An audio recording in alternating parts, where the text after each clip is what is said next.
ज्ञात the treasure में आपका स्वागत है। और हम आपको बताएंगे कि अग्नि पुराण में धनुर्विद्या की कौन सी तकनीक का वर्णन किया गया है।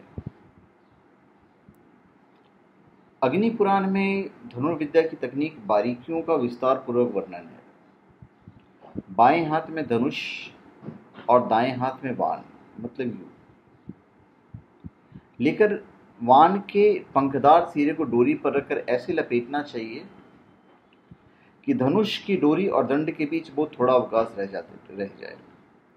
फिर डोरी को कान तक सीधी रेखा से अधिक खींचना चाहिए।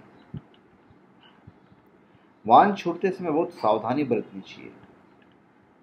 किसी वस्तु विशेष पर वाण का लक्ष्य करते समय त्रिकोणात्मक स्थिति में खड़े रहना चाहिए। धनुर्विज्ञान में इसके अतिरिक्त अन्य स्थितियों का भी उल्लेख है जब धनुष वाण चलाते हैं, मतलब जब बाण खींच के किसी और पे निशाना साध के चलाते हो। उसमें एक स्थिति है संपद या खड़ी स्थिति। इसमें पैर, हथेली, पिंडली और हाथ के अंगूठे एक दूसरे से घने सटे होते हैं। दूसरी की स्थिति है वैशाख स्थिति। इसमें पंजों के बल खड़ा रहा जाता है, जांघें स्थिर रहती हैं और दोनों पैरों के बीच में थोड़ी दूरी रहती है। फिर है मंडल में वृत्ताकार या अर्धवृत्ताकार स्थिति में खड़ा होना। इस स्थिति में वैशाख स्थिति की अपेक्षा पैरों में अधिक अंतर रहता है। उसके बाद है आलीढ़ स्थिति। इसमें दाईं जांघ और घुटने को स्थिर रखकर बाएं पैर को नीचे खींच लिया जाता है। फिर प्रत्यालीढ़ स्थिति। तो प्रत्यालीढ़ उपयुक्त स्थिति से विपरीत स्थिति होती है, मतलब प्रत्यालीढ़ जो है आलीढ़ की स्थिति से पूरा उलट है। फिर है स्थानम। स्थानम में उंगलियों के बराबर स्थान घेरा जाता है, अधिक नहीं। फिर है निश्चल स्थिति। निश्चल स्थिति में बाएं घुटने को सीधा रखा जाता है और दाएं घुटने को मुड़ा हुआ रखना पड़ता है। फिर है विकट स्थिति। विकट स्थिति में दायां पैर सीधा रहता है। फिर है संपुट स्थिति। संपुट में दोनों टांगें उठी हुई और घुटने मुड़े हुए होते हैं। फिर है स्वास्तिक स्थिति। स्वास्तिक स्थिति में दोनों टांगें सीधी फैली होती हैं और पैर के पंजे बाहर की ओर निकले होते हैं। बाण चलाते समय धनुष को लगभग खड़ी स्थिति में पकड़ा जाता है, जैसे आज भी होता है, और उसके अनुसार ही अंग को ऊपरी या निचला। फिर तीर यदि टारगेट के केंद्र से नीचे भेदता है तो लक्ष्य बिंदु टारगेट की ओर, और वह यदि केंद्र के ऊपर पड़ता है तो लक्ष्य बिंदु धनुर्धारी की ओर खिसकना चाहिए।